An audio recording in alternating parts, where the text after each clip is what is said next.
Então, meus irmãos, todos possuímos algum tipo de escatologia.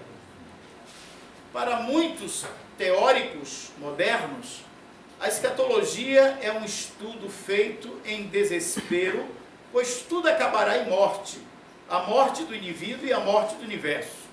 É claro que nós não cremos nisso.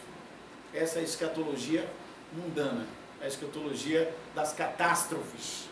É verdade, vai acontecer muitas delas, mas o nosso Senhor vai cuidar da sua igreja. Amém.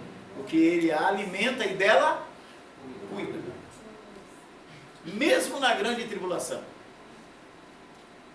Nem mesmo a evolução promete a imortalidade. Para outros, o desespero é modificado por uma vaga esperança de algum tipo de vida após a morte. Para o cristão, a Bíblia apresenta um ensino claro e detalhado sobre o futuro.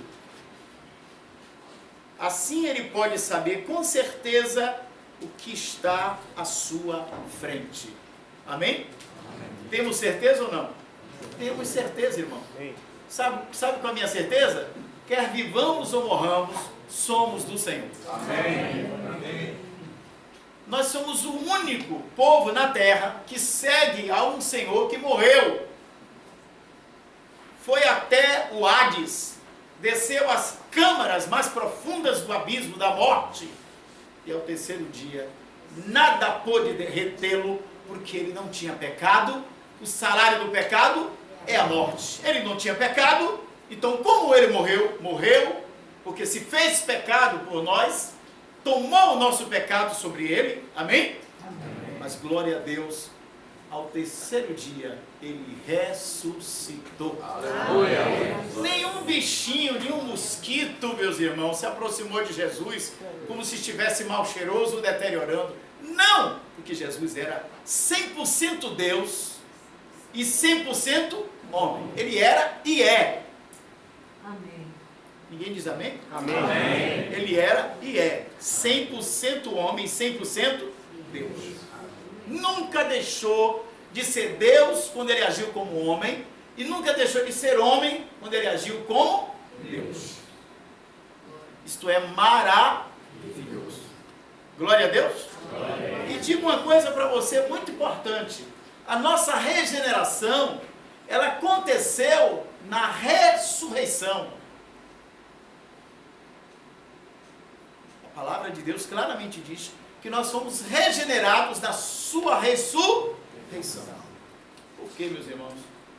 Porque se Jesus tivesse morrido e não tivesse ressuscitado, nós não teríamos uma prova cabal de que somos salvos. Claro que ele falou na cruz, está consumado, amém? Amém. Mas se ele não ressuscitou, ele seria como qualquer outro. Deixa eu dizer uma coisa para você, eu sempre digo isso. Imagine que você mande alguém, um office boy da sua empresa, ou mande qualquer pessoa fazer um depósito de 100 milhões de dólares. Vou botar logo dólares. Melhorar, euros. E essa pessoa não volte com o recibo autenticado. Pelo quê? Pelo banco, pelo caixa. Você vai confiar que ele depositou os 100 milhões de dólares? Isso é hipotético, né? Porque se tivéssemos 100 milhões de dólares, jamais iríamos mandar alguém depositar. Nós faríamos um TED ou um DOC, né? Não é isso? Pagaria uma taxa bem gulosa e transferiria de um banco para o outro. Mas eu quero dizer, hipoteticamente, para você entender. Quando a pessoa traz o recibo, você tem a prova de que seu dinheiro foi depositado. Amém? Amém. Glória a Deus. O recibo é a ressurreição de Jesus. Ele não somente quitou o que nós devíamos, aleluia, ele lhe entregou o recibo autenticado. Amém. Então agora quando Satanás vem colocar dúvida na sua cabeça e na minha cabeça, se a nossa salvação, ela é eterna, ela é completa, ela é verdadeira, passe o recibo na cara do diabo. E diga, Satanás, Jesus morreu, mas Jesus ressuscitou. Por isso que o diabo é tão contra essa realidade, essa doutrina da ressurreição de Cristo. Ele ataca isso, porque ele sabe que se ele desfizer isso, ele ataca a Bíblia. Hoje há tantos professores que estão dizendo que a Bíblia contém a palavra de Deus, que a Bíblia se torna a palavra de Deus. Isso é mentira. Essas pessoas são servos do diabo, de Lúcifer. A Bíblia não contém e nem se torna. A Bíblia é a palavra eterna de Deus. Passará os céus e a terra, mas as minhas palavras não hão de passar. Então, o significado da palavra escatologia, está ali a abrangência, mas vamos para o segundo, é escatom, a teologia das últimas coisas. Amém? E deixa eu falar só uma coisa para você. Às vezes, nós sabemos muito bem da teologia sistemática, né? A teologia bíblica é aquela que se circunscreve à Bíblia. Lá no Salmos 119 e 160 diz: a soma da tua palavra é a verdade. Então, quando você vai estudar a Bíblia, você vai expor a Bíblia, você só pode ter certeza de que aquela exposição é a verdade quando você conhece o primeiro versículo que fala sobre o assunto e o último versículo que fala sobre o mesmo assunto. Se você não fizer isso, você está falando a metade da palavra. Você está gerando um texto fora do contexto, e o que você prega é o quê? Pretexto. A maioria dos pregadores prega pretexto, porque nem conhece o texto.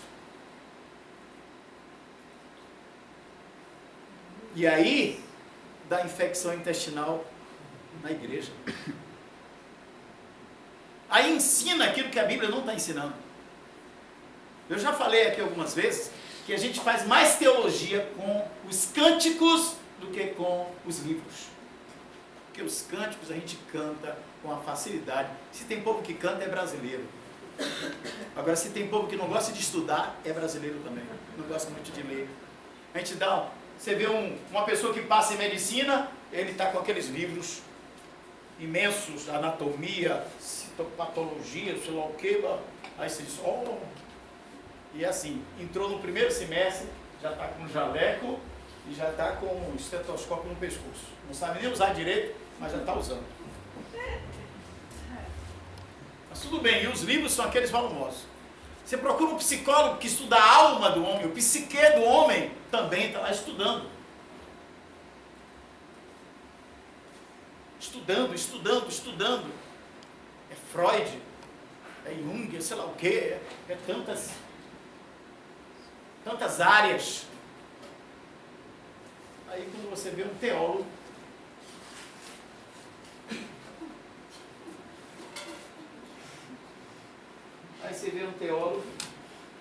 aí você passa um livro para ele. Está muito grosso, professor. Poxa! Aí você tem que dar um livrinho assim, ó. Aí a gente gera teólogo medíocre.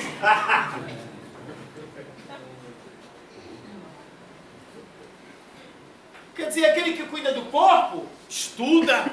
E que outra coisa, a própria igreja não valoriza. Tem liderança que desestimula. Se você passar em medicina, e aplaude. Se você passar em psicologia, solta foguete. Passou em teologia? Está fazendo o quê? Para quê? Vai ser padre? Vai ser... o pessoal na rua pergunta assim a você, se você vai ser padre. Eu já tenho um cara de padre, eu me pergunto o tempo todo. Outro dia eu estava lá, o senhor é padre? É? Eu me livro disso, senhor. Eu queria ser, mas Jesus me salvou. Você entendeu, meus irmãos? Nós temos que ser, então, iguais os bereanos. Então, quando a gente estuda escatologia, a doutrina das últimas coisas, nós precisamos ser criteriosos, nos aprofundar na palavra. Precisamos pegar os melhores eruditos, e aquele erudito que une erudição com piedade. Amém? Às vezes tem só uma pessoa que é erudita, mas não é piedosa. Tem uma que é só piedosa, mas não é erudita. O bom é quando você encontra uma pessoa que une as duas coisas. Erudição com piedade, com consagração. É raro você encontrar um homem erudito e piedoso. Ou um piedoso que é erudito. É raro. Quando você encontrar, grude. Para você aprender, para você se aprofundar. Amém? Vamos ver agora a segunda. Nós vimos o significado de escatologia, que é escatom, é a teologia das últimas coisas. E aí eu me lembrei de Marta. Você lembra de Marta? Marta não fez teologia aqui, na Unicristã. Mas Marta foi uma boa teóloga. Você lembra quando Jesus recebeu lá o WhatsApp? A gente dizia, recebeu lá o telegrama. Lázaro, não, antes de morrer, foi Lázaro, mas é isso que eu queria dizer. Lázaro, a quem tu amas, está o quê? Doente. Notou o apelo? Não foi Lázaro que te ama. É Lázaro a quem tu amas. Então, se tu amas, corre. O apelo era esse. Irmãos, nós somos iguaizinhos. Nós somos Pedro e Jacó. Sabe, querer manipular. Lázaro a quem tu amas está doente. Aí Jesus recebe, tudo bem. O que é que Jesus faz? Não faz nada. Sabe por quê? Aprenda uma coisa na sua vida espiritual. Jesus deixa que os amigos morram. Ser amigo dele? Ele deixa você morrer para o seu ego. Ó, Senhor, mas eu estou assim. Aí o Senhor está ali silencioso. Sabe por quê, meus irmãos? Eu achei lindo uma frase quando nós estamos fazendo prova, os mestres ficam em silêncio. Quando você está na prova, que você quer mais ouvir Deus, Deus está olhando em silêncio.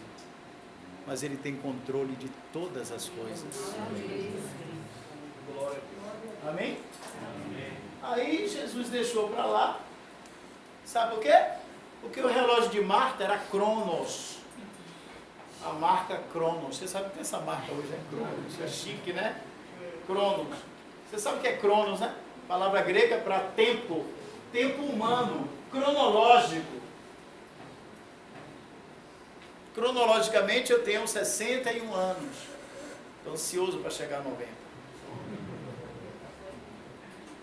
Você não sabe que a fase mais gostosa da minha vida está sendo chegar à velhice. Eu fico numa alegria. Quando eu chego assim numa fila, Senhor, o Senhor pode. Estou ansioso para receber aquele negócio, você pega ônibus para lá, vem para cá e não paga nada. Eu já não pago mais metrô. É uma maravilha. Chego lá, apresento e entro de graça. Pelo menos isso. Né? A gente paga tanta coisa. Eu amo. Mas olha bem, isso é cronológico.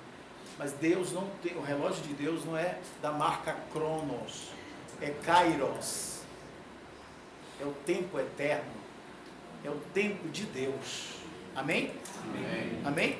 Por isso o Senhor disse para Sara e para Abraão, quando Deus chegou lá e Sara riu, e o Senhor falou, eu vi você rindo, eu não ri não. A pessoa ainda mente diante do Senhor. É muita cara de pau, viu? Aí o Senhor disse, eu te vi tu rindo dentro da tenda. Quem é que se esconde? Ele é onipotente, onipresente, onisciente. Amém? Ele vê tudo. Glória a Deus. Aí sabe o que ele disse? Sara já estava para lá de Bagdá. Abraão nem com Viagra. Podia tomar a caixa inteira da azulzinha. Aí o Senhor disse, aí o que o Senhor diz no hebraico, ele disse assim, no tempo da vida, a expressão que o Senhor disse foi essa, no tempo da vida eu virei a ti. Meus irmãos, existe um tempo, que é o tempo da vida, que Deus virá a você. Não é o tempo Cronos, não. Pode esperar. Se Ele falou, Ele vai cumprir. mas no tempo da vida. Porque enquanto o tempo da vida não chega, Deus está preparando você. Você tem que estar pronto para receber. Amém? Mas por que demora? Porque o seu ego é tão grande. Oh, meu Deus. O pior problema da gente, irmão, eu tinha um livro, quando eu me converti há 300 anos atrás, me dizia assim: seu problema é você mesmo. E é verdade. Aí Deus vai trabalhar em sua vida. Vai lhe quebrantar, vai lhe envergonhar, vai lhe humilhar, vai lhe provar. Tudo vai passar. E quando você pensar que você está moído, ele bota naquela... Aí, faltou até ar, Senhor. Aí você diz, tá bom. Aí ele bota no forno. Mas não se preocupe. O Senhor virá a você no tempo da vida. Amém? Aí sabe o que aconteceu? Olha o tempo da vida. Aí chegou outro telegrama, outro WhatsApp. Lázaro morreu. Aí Jesus falou com o discípulo. Olha, Lázaro dorme. Ele falou a linguagem, dormir. Morrer para o crente é o quê? Dormir, né?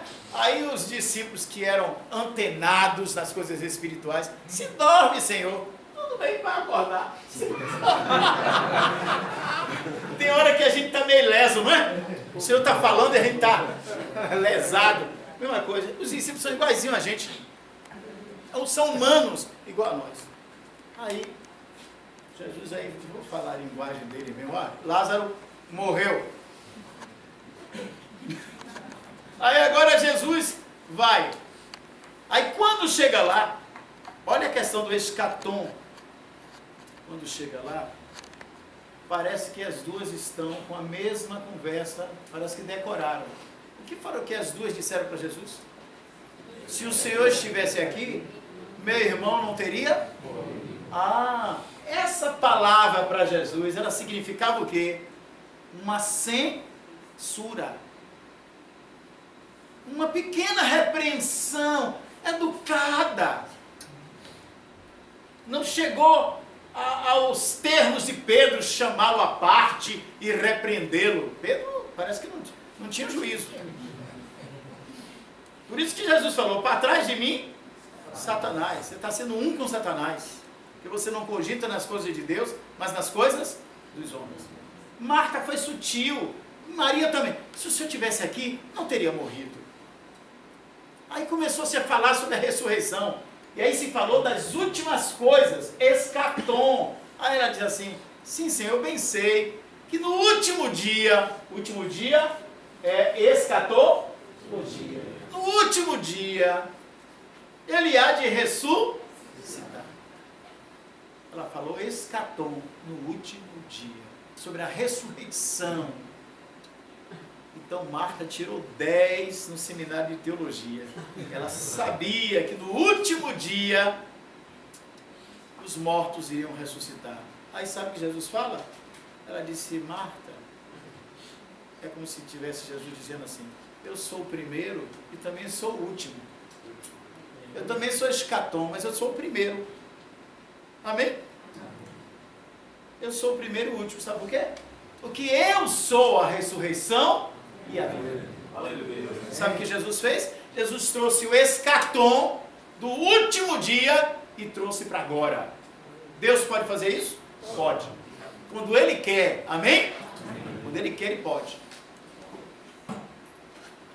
E aí Jesus foi lá e gritou, Lázaro! Chegou lá na sepultura, mandou tirar a pedra. Sabe por quê, meus irmãos? Tem coisas que a igreja tem que fazer. Você quer ver Jesus ressuscitando, Jesus operando? Quer ver ou não quer ver? Amém. Todo mundo quer ver. Mas, meu irmão, Deus não quer manifestar a sua força, não. Deus quer manifestar a sua glória. Mas você quer ver Deus fazendo? Você sabe o que é que Deus está esperando? Que você tire a pedra. Você sabe o que é a pedra, né? Ele quer que você tire a pedra. E aí a pedra tem várias aplicações na sua vida. É aquilo que impede que haja ressurreição. Amém? Então, o segundo aspecto é a abrangência da escatologia. O estudo das últimas coisas,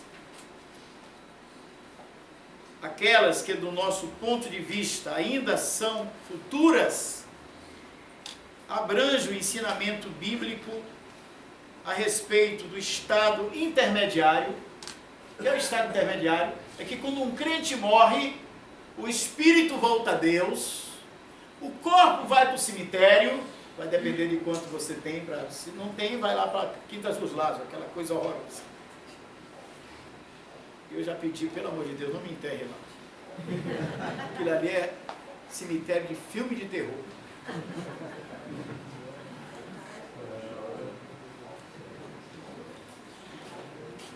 Então, quando o crente morre, o espírito volta a Deus que o deu, o corpo vai para o cemitério que você puder comprar, infelizmente, né? E a alma vai para o paraíso. Porque o homem é um ser tripartido. 1 Tessalonicenses 5,23 diz, quem pode ler? É um texto conhecido por nós aqui. 1 Tessalonicenses 5,23. E o mesmo Deus de paz vos santifique em tudo, e todo o vosso espírito e alma, todo o vosso espírito e alma e corpo sejam o quê? Plenamente conservados, irrepreensíveis, para a vinda do nosso Senhor Jesus Cristo. Pronto. Então, quando o crente morre, aí está falando o quê? Que escatologia se propõe a trabalhar, a estudar o estado intermediário.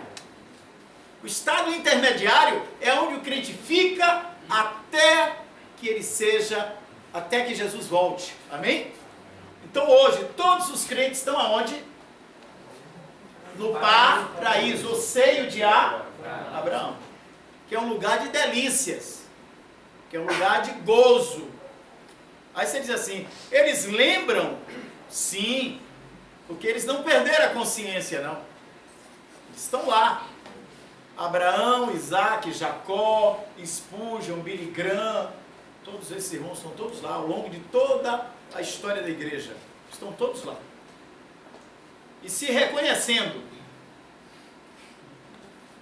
Porque eu posso lhe dar uma prova, que no dia da transfiguração, está lá Jesus, Pedro, Tiago e João, e tinha quem mais lá? Moisés e Elias. Pedro e Tiago e João são contemporâneos de Moisés e Elias? Não, só os conhecia na Bíblia. Mas quando eles viram Elias e Moisés, eles reconheceram. Por quê? Porque naquele estado o Espírito lhes deu revelação. Então nós vamos estar nesse estado que vamos receber revelação. Amém? Agora lá no paraíso nós vamos estar na maturidade que nós morremos. Se morremos maduros em Cristo, ou se morremos verdes em Cristo, ou se morremos de vez em Cristo. A morte não amadurece ninguém. Você vai ressuscitar do jeito que você morreu. Na mesma estatura. Por isso, meus irmãos, aproveitemos a oportunidade enquanto aqui estamos. Amém? Enquanto estamos a caminho na carreira cristã, vamos nos arrepender, vamos nos consertar, vamos nos consagrar, vamos nos santificar. Amém? Para buscar santificação. Enquanto é dia, né? Enquanto é dia, que a noite vem. Amém? Então, o estado intermediário, as ressurreições. O que está falando das ressurreições? Vai ter a ressurreição do crente, vai ter a ressurreição do ímpio.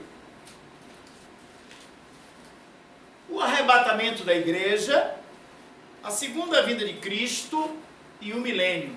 Essa é a abrangência que queremos tocar. Embora nesse seminário nós vamos tocar desses aspectos escatológicos, nós vamos falar sobre o arrebatamento da igreja e a segunda vinda de Cristo.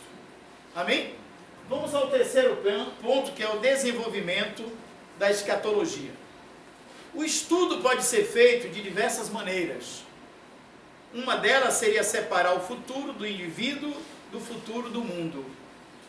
Por exemplo, nós temos palavra profética para os gentios, para os judeus e para a igreja. De acordo com a Bíblia, todo mundo é dividido em 3 partes. Quem pode ler, por favor, Coríntios? 1 Coríntios.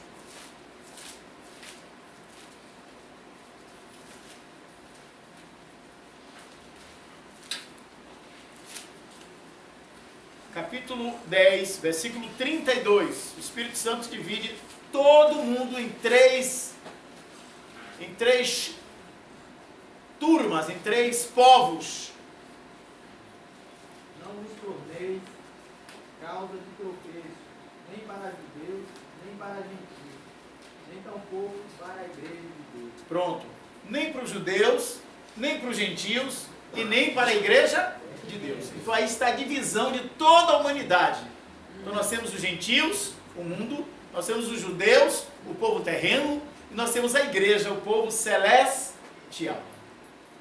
Nós fazemos parte do povo celestial. Ninguém diz amém? Amém. Glória a Deus.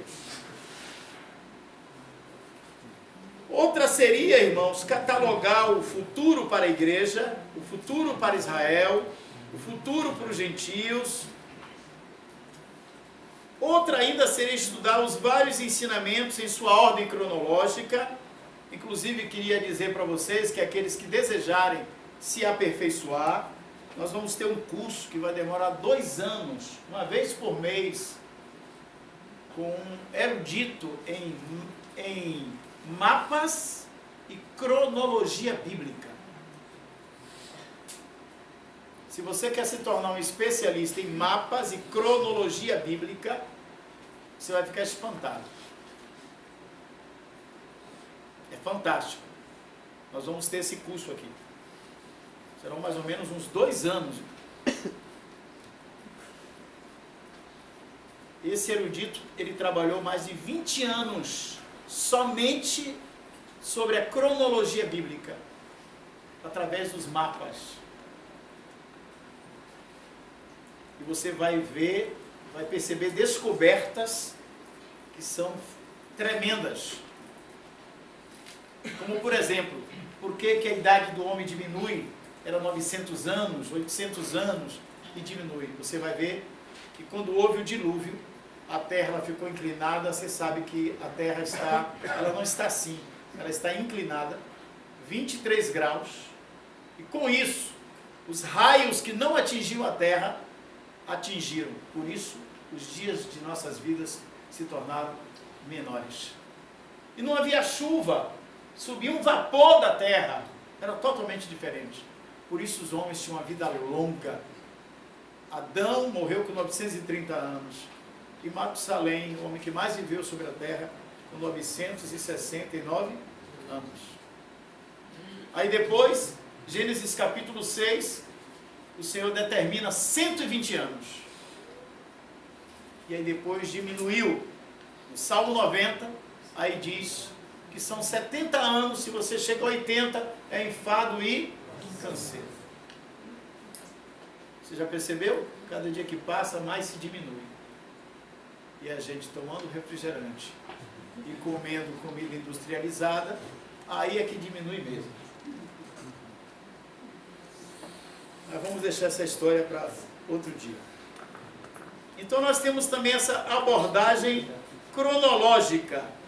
A abordagem da teologia bíblica, ela estuda a teologia do Antigo Testamento, a escatologia de Jesus, a escatologia de Paulo, a escatologia de João. Nenhum método é necessariamente superior ao outro. A maioria dos autores parece combinar várias perspectivas e comigo não será diferente. Alguns dos tópicos, como a ressurreição, por exemplo, serão discutidos do ponto de vista individual. Outros, como a tribulação, serão detalhados cronologicamente. As 3 interpretações básicas, na verdade 4, pré-milenismo, pós-milenismo e amilenismo precisam ter um tratamento mais sistemático para que possamos entender sua maneira distinta de ver essa questão. Devido ao debate contemporâneo sobre o relacionamento do arrebatamento da igreja com a tribulação, daremos uma atenção especial a essa questão. E vamos ver agora o último, que é a importância da escatologia. No primeiro, nós definimos o significado da escatologia. No segundo, a abrangência da escatologia. No terceiro, o desenvolvimento da escatologia, isto é, como é que ela está dividida, como se pode ser estudada, como ela pode ser fracionada e você pode estudar variados temas. E por fim, qual a importância da escatologia para nós? Por que nós estamos aqui? Como existem divergências nessa área doutrinária e porque algumas coisas não estão muito claras, alguns supõem que a escatologia deveria ter uma importância menor que outras áreas da verdade bíblica. Existe alguma área da doutrina ainda não debatida? Pense sobre a Trindade, sobre a natureza e pessoa de Cristo, sobre o governo da igreja, sobre a predestinação, a segurança eterna, acerca da perda ou da segurança da salvação, os efeitos do pecado de Adão. Pense sobre alguns conceitos difíceis de interpretar nessa área, como a triunidade de Deus, a deidade e a humanidade unidas em uma única pessoa, o significado do Filho unigênito, o conceito de pecado imputado. Embora não possamos nem devamos esquivar-nos de fazer um estudo detalhado desses ensinamentos, tampouco devemos ignorar o que a Bíblia diz a respeito do futuro. Para o cristão, o conhecimento da profecia oferece alegria em meio à aflição. Será que você pode ler 2 Coríntios, por favor? 4:17 e 1 João 3:3. 2 Coríntios 4:17 e 1 João 3:3. Como? Porque a nossa leve e momentânea tribulação produz para nós um peso eterno de glória muito excelente. 1 João 3:3.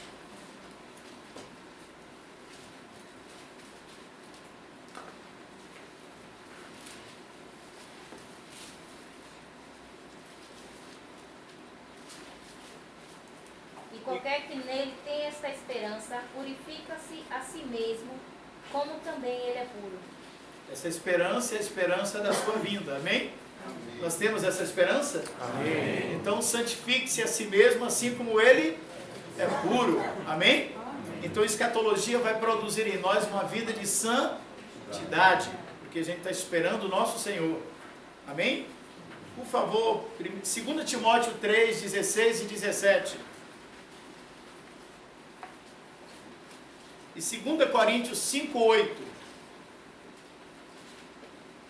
2 Timóteo capítulo 3, versículos 16 e 17. E 2 Coríntios 5:8. Toda escritura divinamente inspirada é proveitosa para ensinar, para redarguir, para corrigir, para instruir em justiça, para que o homem de Deus seja perfeito e perfeitamente instruído para toda boa obra. Queria fazer uma observação dessa tradução. Não é culpa do irmão, é a tradução que fez assim. Veja como ele leu. Toda a escritura divinamente inspirada. Essa tradução, ela é perigosa. Sabe por quê? Porque dá a entender que existe alguma escritura que não é divinamente inspirada. Toda escritura divinamente inspirada, não. Tem uma tradução que é melhor. Toda a escritura é. Já viu? Cuidado com as versões das Bíblias que vocês compram. Porque muitas versões, elas vão minar a sua fé. Verdade. Quando diz toda a escritura divinamente inspirada, aí vem a interrogação. Qual é a que é inspirada e qual é a que não é inspirada? Esses são os professores liberais e modernistas. Eles dizem que parte da Bíblia é inspirada e outras partes não é inspirada. Por isso a tradução correta é essa tradução que vocês têm aí. Toda a Escritura é divinamente inspirada. Então chama a atenção, foi bom ele ter lido. Amém? Aí você diz assim, e qual é a melhor versão? É ter todas.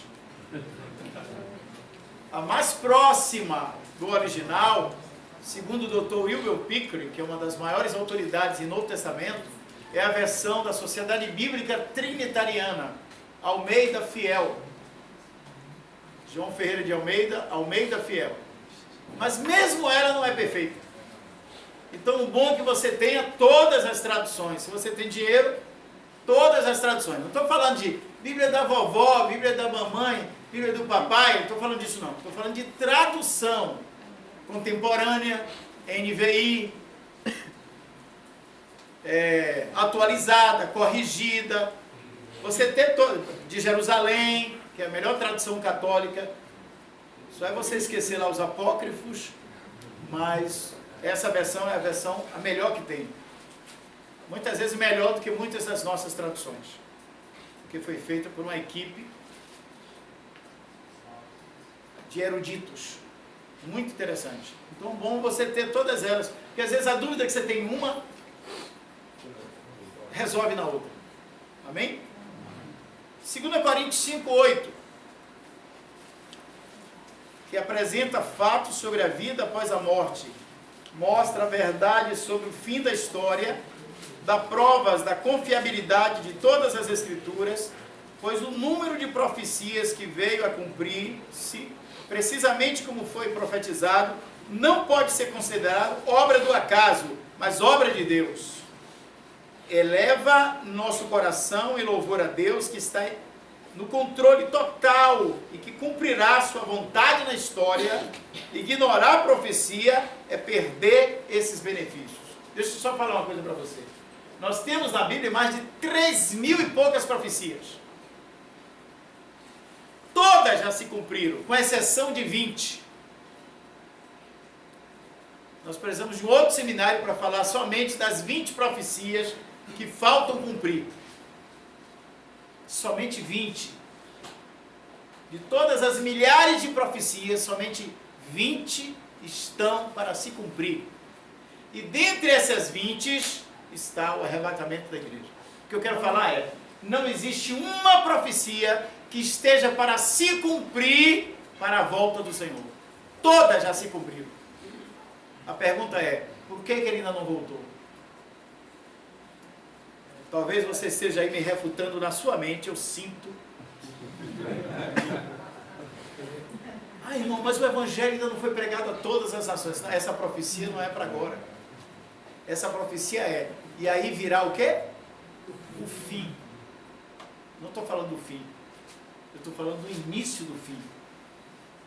Todas as profecias, milhares delas, todas já se cumpriram.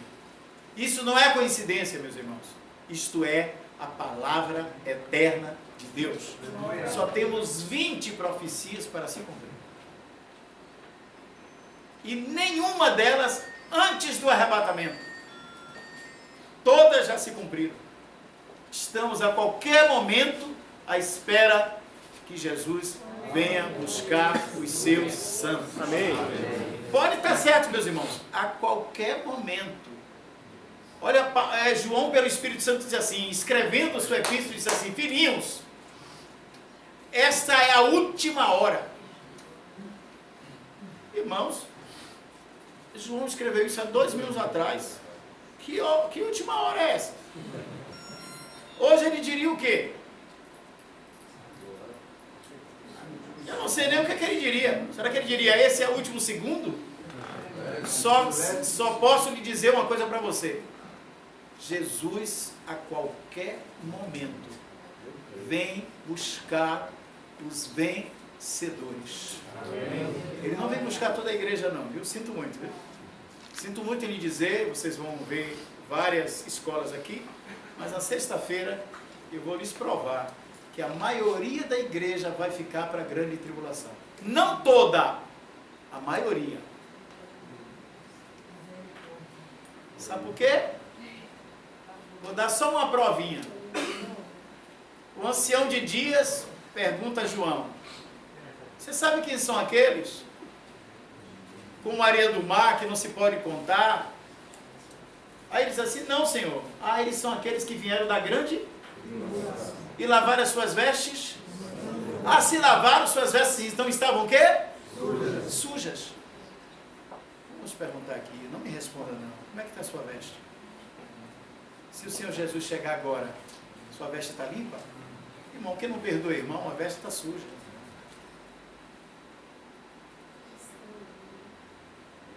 Quem fala mal dos outros, sua veste está suja.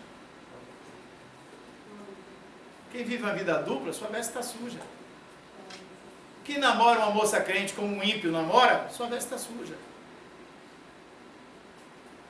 Não vamos entrar nisso.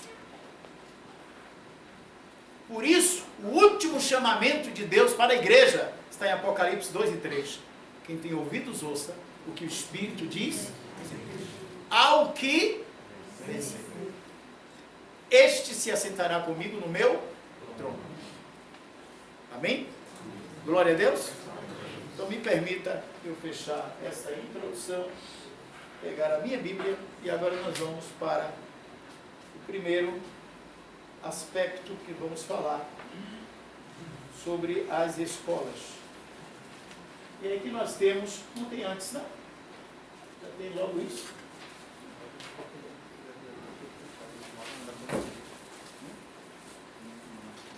Veja se tem antes.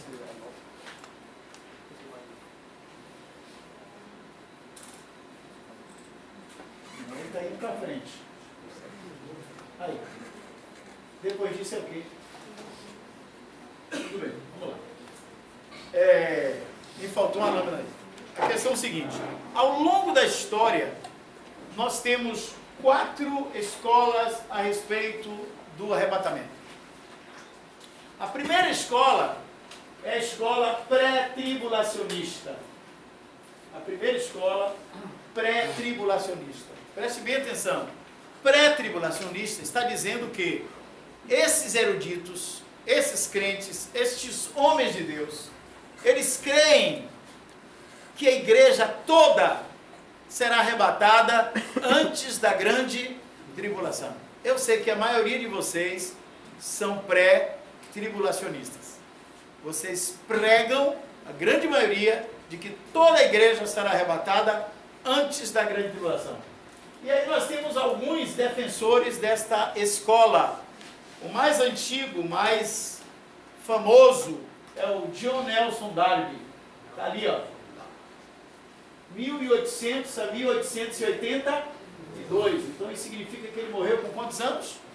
82 anos. Foi um grande homem de Deus. Foi um mestre. Se você vai aqui na biblioteca da Unicristã, você tem a coleção completa de todos os livros dele. Fecha uma parte da biblioteca. Tudo em inglês, né? Que William Kelly, um cooperador dele, fez esse trabalho de resgatar todo o material do John Nelson Darby. Ele foi um grande mestre. O John Nelson Darby era um reverendo anglicano, e aí quando ele foi na reunião dos Irmãos Unidos, ele foi convencido da simplicidade devidas a Cristo, e ele deixou de reunir com a igreja anglicana, tirou as vestes clericais e foi reunir apenas como um irmão entre irmãos. Amém.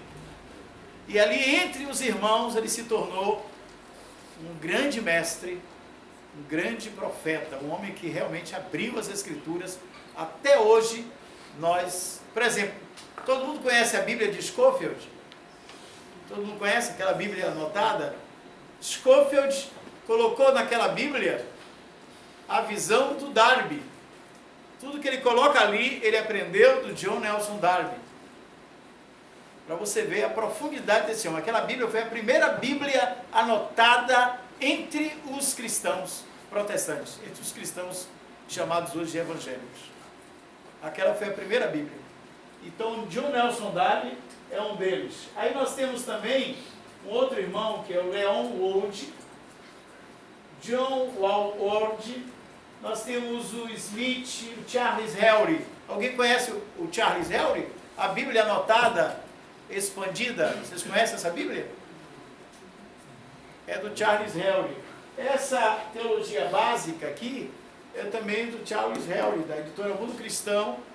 É o Charles Henry. Se alguém quiser comprar uma teologia sistemática pequena, barata e bíblica, essa teologia básica da editora Mundo Cristão, do Charles Henry, daquela mesma Bíblia anotada. Mas nós também, vocês devem conhecer também o Tim LaHaye. Quem já ouviu falar dele? Tem um Deixados para Trás, né? Não tem uma série? Tem vários livros do Tim LaHaye atualmente. Nós temos também esse irmão que fala sobre essa perspectiva pré-tribulacionista. Quem pode seguir? Vamos ver alguns textos que ele usa. Ok. Agora preste atenção a esse gráfico. A visão pré-tribulacionista é essa visão que fala ali sobre a cruz, a morte e a ressurreição de Cristo, e ali começa a era da igreja. Aí você percebe? A era da igreja, ela é interrompida ali pelo arrebatamento da igreja. E aquele traço ali, aquele parecendo um quadrado, tem embaixo escrito 7 anos, está vendo? Dão para ver? Entre o arrebatamento e a vinda pública de Cristo, são 7 anos. Aquele período ali é o chamado período da grande tribulação, que vai durar 7 anos. Os pré-tribulacionistas, eles creem que toda a igreja será arrebatada antes. Você observa ali aquele tracinho ali, né? Agora vamos ver quais são os versículos que eles se baseiam para crer nisso. Apocalipse 3:10. Quem pode ler, por favor? Me ajude.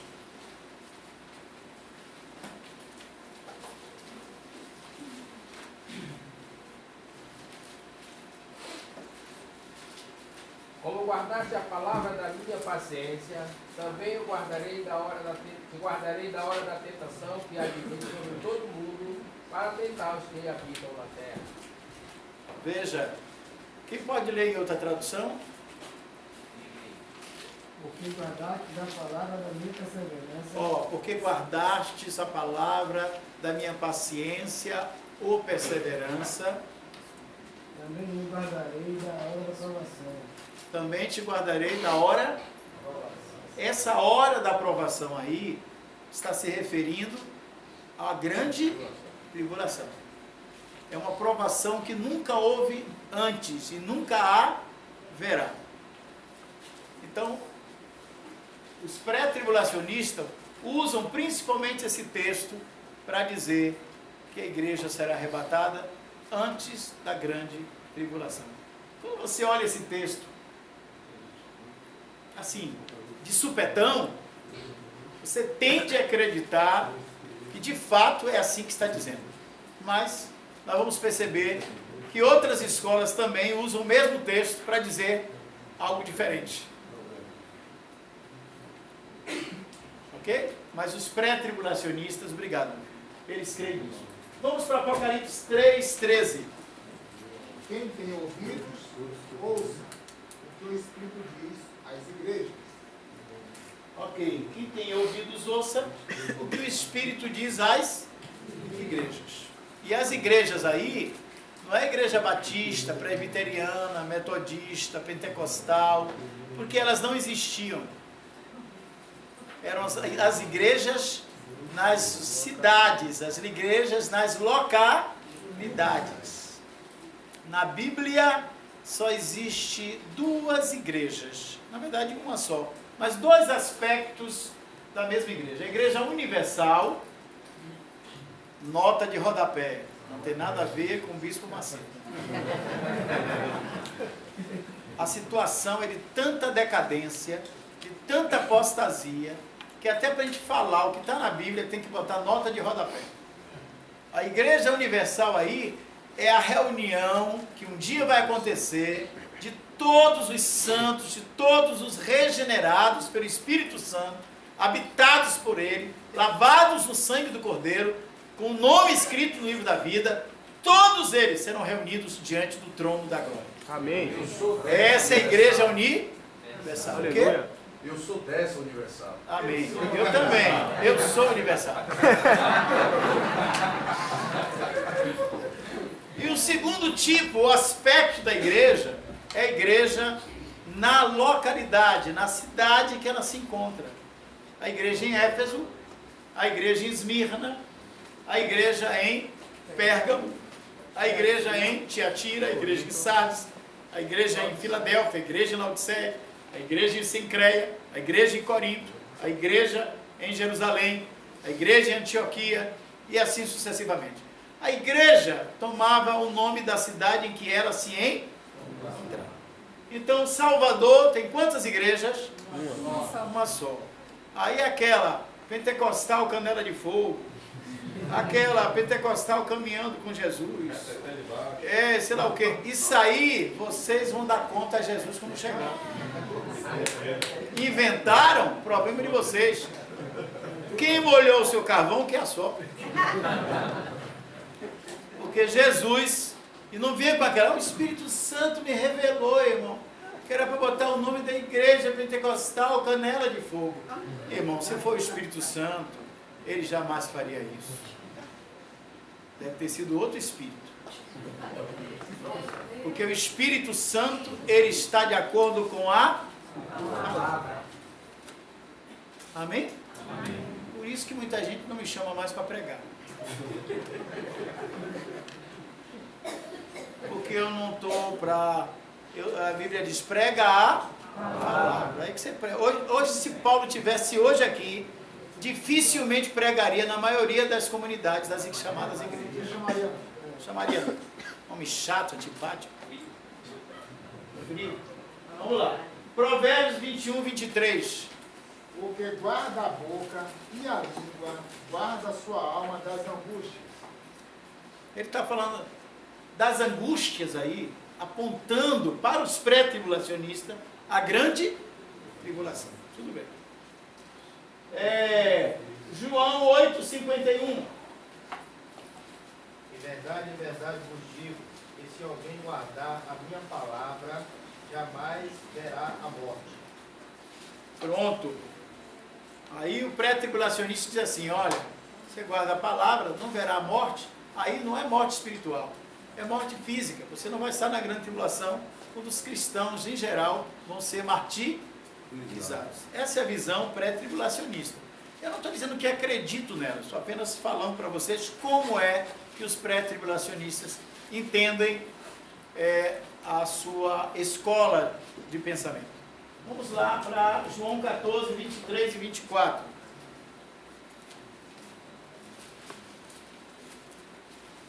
Respondeu-lhe Jesus, se alguém me ama, guardará a minha palavra, e o meu Pai o amará, e viveremos a ele, e faremos nele morada. Quem não me ama, não guarda as minhas palavras. Ora, a palavra que estás ouvindo não é minha, mas do meu Pai que me enviou. Ok. 1 João o quê? 2:3, por favor. Ora, sabemos que o temos conhecido, por isto, se guardarmos os seus mandamentos.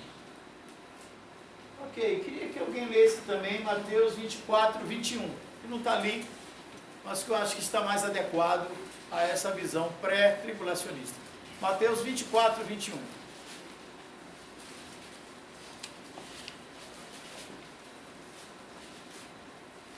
Porque haverá então grande aflição, como nunca houve desde o princípio do mundo Olha, até agora. Olha, porque haverá grande aflição, como nunca houve antes, aonde? No mundo. No mundo. O que mais? Nem também pouco haverá jamais. Então, quando você olha esse texto, ele claramente não está falando sobre a grande tribulação? Está ou não?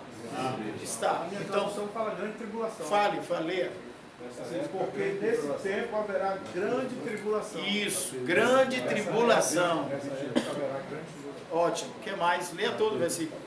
Como desde o princípio do mundo até agora não tem havido e nem haverá jamais. Viu? Sabe o que está dizendo? A época de Hitler. Tem um erudito que disse assim: Hitler, do que vai acontecer na grande tribulação. Vocês já assistiram alguns filmes sobre o Holocausto, não já? A lista de Schindler, assistiram? Forte, né? Terrível. Eu assisto todos. E leio todos os livros sobre o Holocausto. É porque, meus irmãos, o que vem aí, aquilo ali é só uma brincadeira de criança. Um grande erudito disse que Hitler, diante do anticristo, vai ser um menino de recado. Eu quero que você leia também Daniel capítulo 12, versículo 1. Não esqueça de ler o texto não, viu, Robert? Guarde aí, Mateus. Vamos ler Mateus e Daniel. E naquele tempo se levantará Miguel, o grande príncipe, que se levanta a favor dos filhos do teu povo.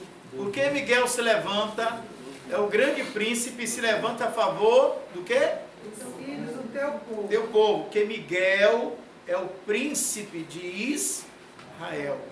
Cada nação tem um príncipe. O príncipe de Israel é Miguel. Continue. E haverá um tempo de angústia, qual nunca houve, Olha, desde que houve nação até aquele tempo. pronto. Você percebeu? Daniel está falando e também Mateus está falando. Mateus, por favor, leia. 24, 21. 21. Porque nesse tempo haverá grande tribulação, como desde o princípio do mundo até agora não tem havido e nem haverá jamais. Você percebeu que o que Daniel fala é igualzinho o que Mateus fala? Então esse tempo chamado grande tribulação, que nunca houve igual, está estabelecido pelo Senhor em ser o quê? 7 anos. Dividido em 3 anos e meio, mais 3 anos e meio. Então a visão pré-tribulacionista, vocês vão ver os outros professores falando sobre essa escola pré-tribulacionista, mostrando que essa visão, esse gráfico aí está muito adequado, prova a maioria, os eruditos como John Nelson Darby, e como outros irmãos que nós vimos ali, como Tim LaHaye e outros irmãos, eles creem, por isso a maioria da igreja brasileira, eles creem na visão pré-tribulacionista, que toda a igreja vai ser arrebatada antes da grande tribulação. O problema é toda a igreja. Quem é? Esse entendimento do pré-tribulacionismo ele também é recente comparado aos outros. Não entendi. A questão do pré-tribulacionismo ele tem menos de 200 anos, né? Essa teoria do pré-tribulacionismo. Na verdade não é tão bem assim. Essa na verdade é um argumento usado contra a visão pré-tribulacionista, que diz que ela não é da época dos apóstolos. Não é? Mas não é verdade.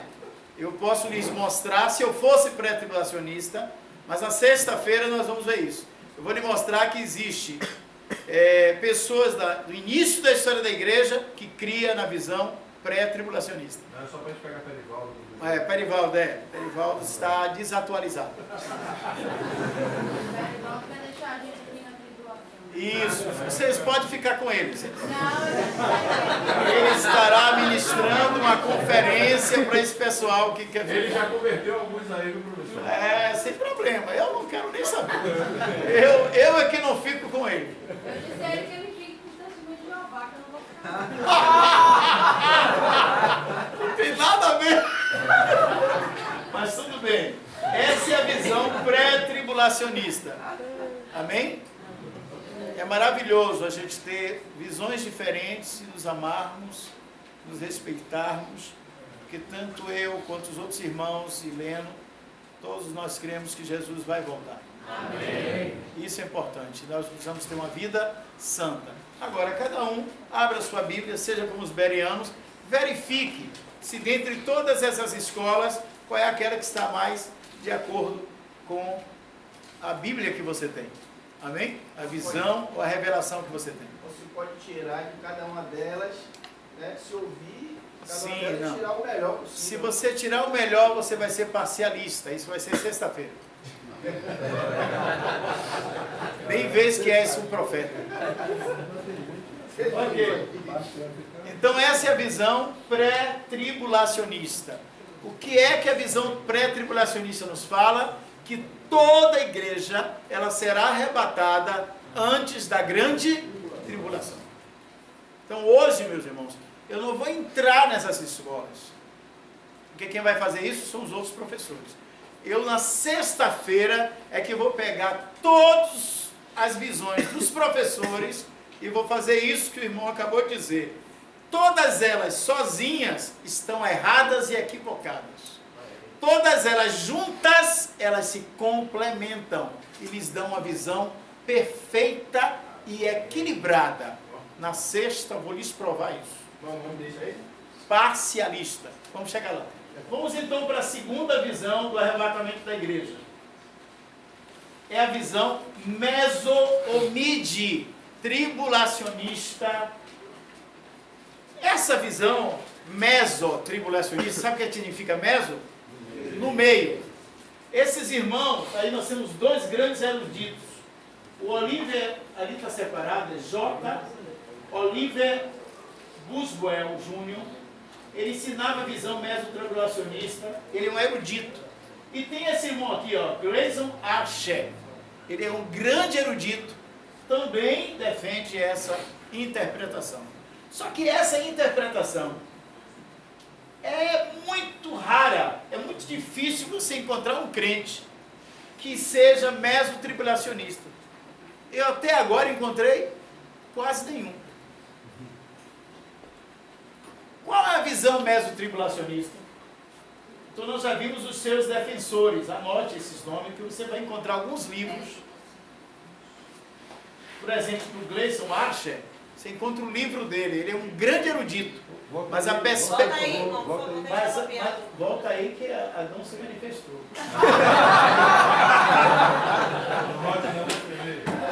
Senhor Jesus.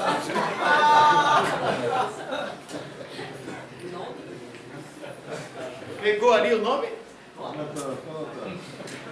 É bom vocês anotarem esses nomes, sabe por quê, irmãos? Porque às vezes você compra um livro de um erudito desse e você não sabe a perspectiva dele.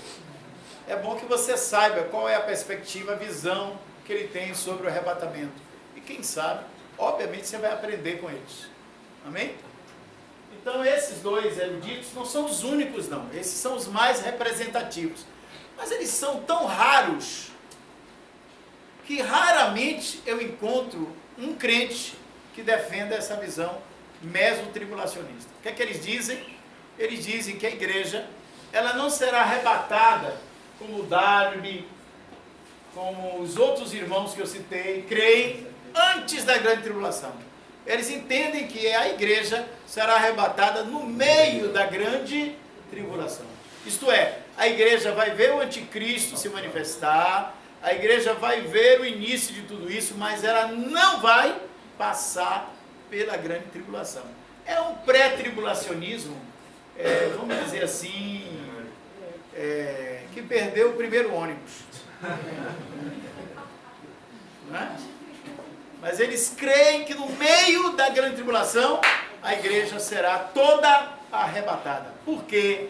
Porque eles entendem que a última trombeta, que são 7 trombetas, ela toca no meio da grande tribulação. Então eles acham que ao ressoar da última trombeta, eles entendem que essa última trombeta, que é a 7ª, que é a do arrebatamento, toca no meio da grande tribulação. Então eles creem que essa trombeta, que é a última, que é no meio, prova de que o arrebatamento é meso, é no meio, mid, no meio. Pode ser midi-tribulacionista ou mesotribulacionista. Eu prefiro usar a expressão mesotribulacionismo, no meio. Então esses dois grandes defensores, grandes eruditos, acreditam nesta perspectiva. Homens santos de Deus, homens sérios com Deus, homens mestres e profundos na palavra. Vamos adiante? Aqui. Aí como é que eles entendem? Você já percebeu? Que o arrebatamento está no meio, já viu? 3 anos e meio antes, 3 anos e meio depois, e no meio está o quê? O arrebatamento. Agora, os versículos que os irmãos defendem para, obviamente, aprovar essa perspectiva. Podemos ler, por favor? Daniel 7, 25. Vocês já estão vendo, já comece a pegar a Bíblia para a gente adiantar, porque a gente ainda tem mais 2 escolas. Daniel 7, 25, 9, 27 e 12, 7 e 11. Palavras contra o Altíssimo. Ó. Magoará os santos do Altíssimo e cuidará em mudar os tempos e a lei. E os santos lhe serão entregues nas mãos por um tempo, 2 tempos e metade de um tempo. Aí o que é que eles estão dizendo? Que os santos ainda estarão aqui e que o anticristo vai o quê? De acordo com o texto, vai o quê? Magoar, vai perseguir. A expressão magoar é perseguir, martirizar. Todas essas palavras sinônimas aí, de perseguição. Então pressupõe que os santos estarão durante a grande tribulação. Ok? Daniel 9, 27. E ele firmará um concerto com muitos por uma semana, e na metade da semana, para cessar o sacrifício e a oferta de manjares, e sobre a asa das abominações virá o assolador, e isso até a consumação, e o que está determinado será derramado sobre o assolador. Então você percebe novamente que esse versículo mostra que o anticristo vai fazer um pacto, não é isso? E que ele vai quebrar no meio. A semana ali representa aqueles 7 anos, viu gente? A semana profética, ela tem 7 anos. Cada dia representa um ano. Vamos para Daniel capítulo 12, versículos 7 e 11.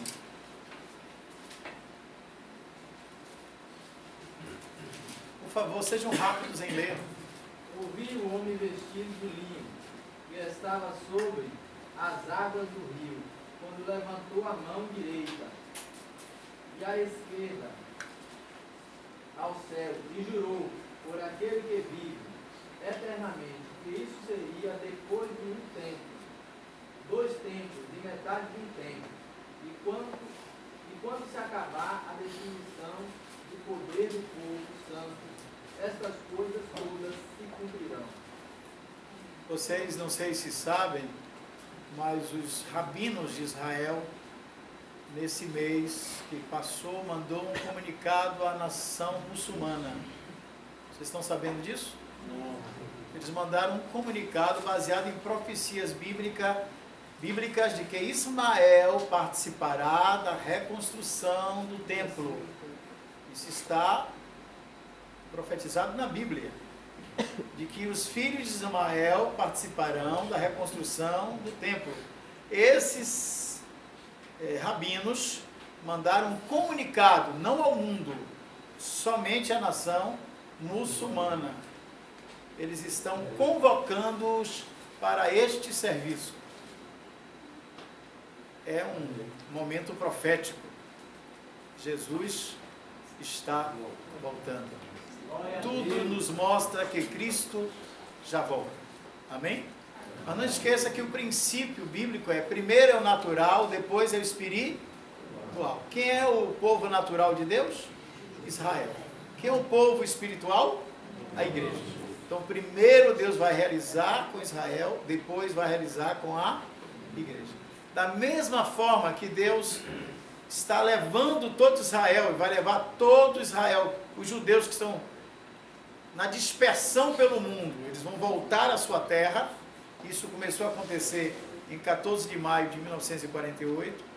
Da mesma maneira, Deus vai tirar o seu povo de todas as divisões e vai estabelecer somente o seu rebanho, a sua igreja. Aleluia. Aquela que ele prometeu: eu edificarei a minha igreja e as portas do inferno não prevalecerão. Se prepare que o dono da igreja vai chegar. Aí eu quero ver aqueles que se acham dono, o que é que eles vão fazer. Vamos ver Apocalipse 11, 2.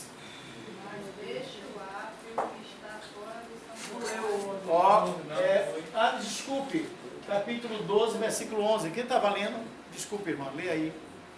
Não leu? Daniel. Só leu Daniel 12, 7 e 11. Só leu 7. Depois do tempo em que o sacrifício diário for tirado e posta a abominação desaladora, haverá ainda 1290 dias.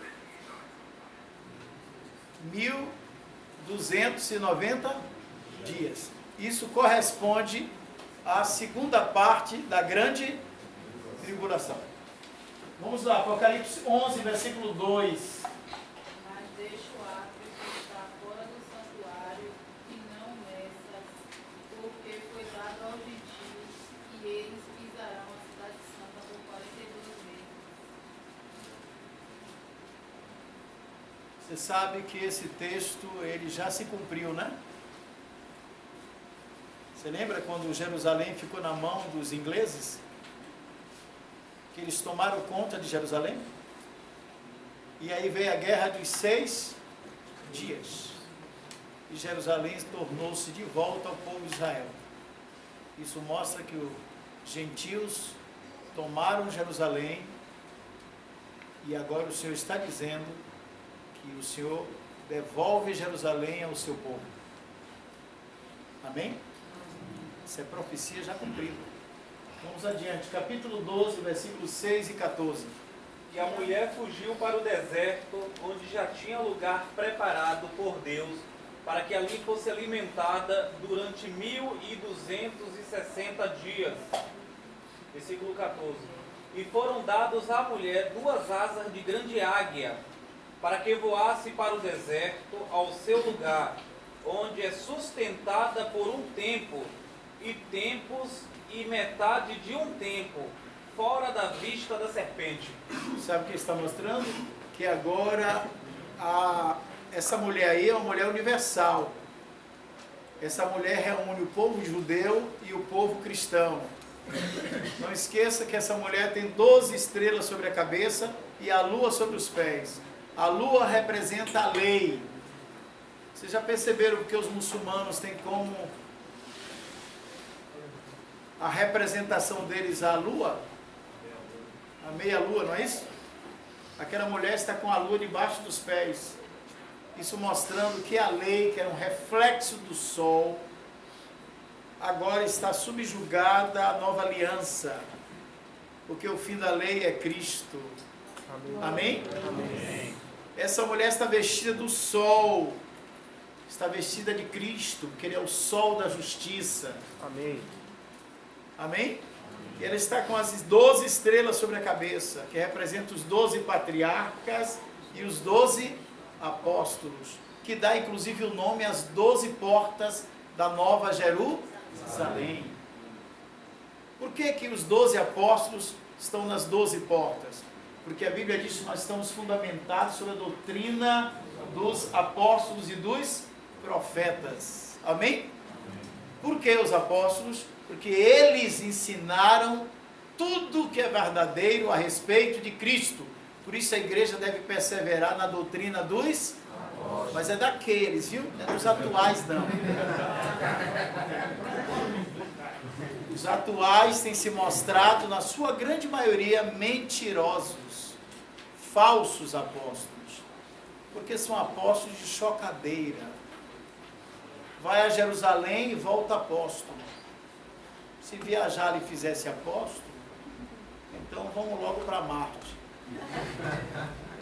O que a Bíblia nos mostra em Atos capítulo 13, que havia ali profetas e mestres em Antioquia, estavam orando e jejuando e servindo ao Senhor. E disse o Espírito Santo: separai-me a Barnabé e a Saulo para a obra que eu tenho chamado. Qual foi a obra? De apóstolos. Então o que é que significa? Que Deus só chama apóstolos dentre profetas e mestres. Deus não chama apóstolos em meio de vagabundos e preguiçosos. Você está ouvindo o que eu estou dizendo? Hã? Paulo não disse que ele é o último dos apóstolos?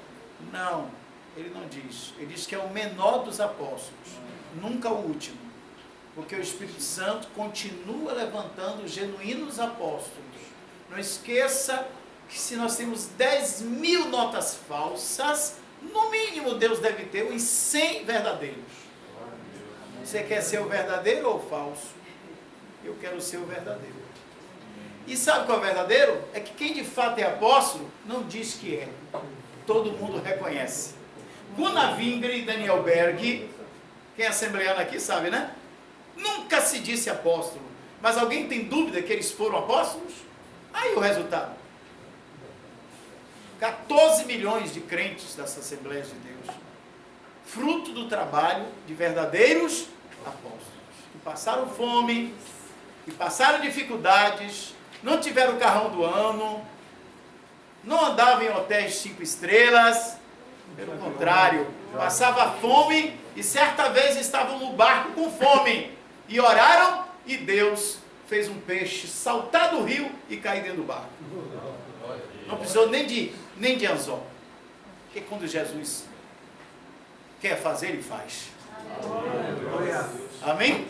Isso são verdadeiros apóstolos. O apóstolo de chocadeira,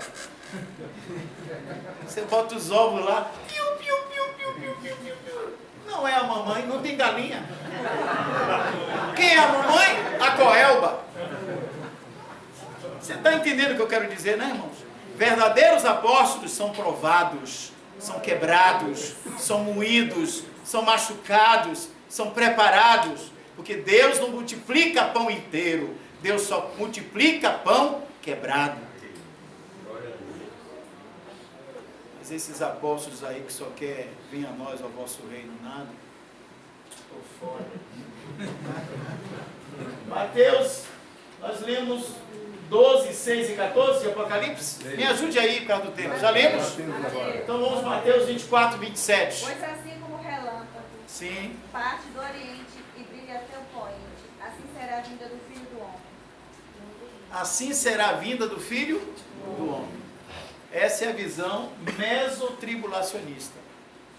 Eles dizem que isso vai acontecer no meio da grande tribulação. Vamos lá. 1 Tessalonicenses 4,15 e Mateus 24, 31. Ora, ainda vos declaramos por palavra do Senhor isto, nós, os vivos, os que ficarmos até a vinda do Senhor, de modo algum precederemos os que dormem. Ó, é interessante esse texto. Nós, os vivos, vírgula, os que ficarmos. O que é que Paulo está dizendo? A gente não entende. Nós, os vivos, os que ficarmos. Ele está dizendo dos crentes que ficaram. Se ficaram, é porque teve uns que foram. Amém? Amém? Então teve alguém que foi antes. E esses ficaram. A gente vai ver isso. A gente passa rápido e aí não percebe que o Espírito Santo está falando. E nós, os vivos, os que ficaram. Ficaram da onde? Aonde foi embora eu fiquei. Aí você vai perceber que os mesotribulacionistas dizem assim, olha, vai ser no meio. Porque esse pessoal aí do meio foi o pessoal que ficou. Olha, se ficou, irmão, que alguém foi antes. Aí a gente vai ver a visão parcialista que mostra quem foi que foi antes. Na sexta-feira. Na sexta-feira. É radialista. Até lá você tem que enfrentar Leno. Mateus 24, 31. Ele enviará os seus anjos que, ao som das grandes trombetas, reunirão os seus eleitos dos 4 ventos, de uma Isso. extremidade à até a outra extremidade do céu. Pronto. Aí os meso-tribulacionistas dizem que essa trombeta é a última. E ela toca no meio da grande tribulação. Vamos lá, 2 Tessalonicenses, capítulo 2, versículo 1. Ora, irmãos, rogamos-vos pela vinda de nosso Senhor Jesus Cristo e pela nossa reunião com Ele. Aqui tem duas coisas que a gente geralmente não vê. Fala assim, lê de novo aí, irmão. Ora, irmãos, Ora, irmãos. rogamos-vos pela Sim. vinda de nosso Senhor Jesus Cristo Aí ele fala, pela vinda de nosso Senhor Jesus Cristo. e pela nossa reunião com Ele. Aí a gente pensa que é o mesmo evento. Não, não. A vinda é uma coisa, a nossa reunião é outra. Continue. Só isso? Versículo 1? Só, né? Termina também. Pronto. Então você percebeu? Os mesotribulacionistas, eles creem, obviamente, a era da igreja, se estabelece a grande tribulação. Aí eles dizem assim, a primeira parte da grande tribulação, o anticristo vai fazer paz, vai fazer convênio, todo mundo vai acreditar, haverá paz e segurança. Aí os mesotribulacionistas dizem assim, a igreja ainda estará aqui. Agora, na hora, no meio, quando se romper, que a máscara cair, o Senhor vai tocar a última trombeta e a igreja será arrebatada. Todos serão arrebatados. Então você percebeu que se parece com a visão pré-tribulacionista. Só que é um pré-tribulacionismo que atrasou. Não é? Ele fica até o meio da grande tribulação. Então essa é a segunda escola que nós vamos tratar, que o pessoal vai tratar nesses dias aí. Agora vamos para a terceira escola. Já vimos pré-tribulacionista, agora mesotribulacionismo. Agora vem a visão do professor Leno. Isso, Perivaldo, irmão Dino e a Francesco Vilegas, que foi o que fez a cabeça de Perivaldo, entendeu? Nosso amado irmão Dino, que eu conheci também, muito amado, dormiu no Senhor recentemente, mas também dormiu no Senhor irmão Christian Shen, que tem a visão parcialista. Então nós temos irmãos maravilhosos, mas bebemos de mestres diferentes, mas que ambos se amavam e se respeitavam. Amém? Então nessa visão pós-tribulacionista, quais são os seus defensores? Então nós temos ali, ó, embora ao longo da história da igreja, muitos autores tenham defendido e ainda defendam essa visão, 3 obras tiveram uma influência especial. Aí nós temos ali do Alexandre Hess, nós temos do George Lade. Esse George Lade, ele tem inclusive alguns livros de teologia sistemática, falando sobre teologia, é um autor muito profícuo. E o Robert Gundry. Esses são, obviamente, com certeza, autores que o professor Perivaldo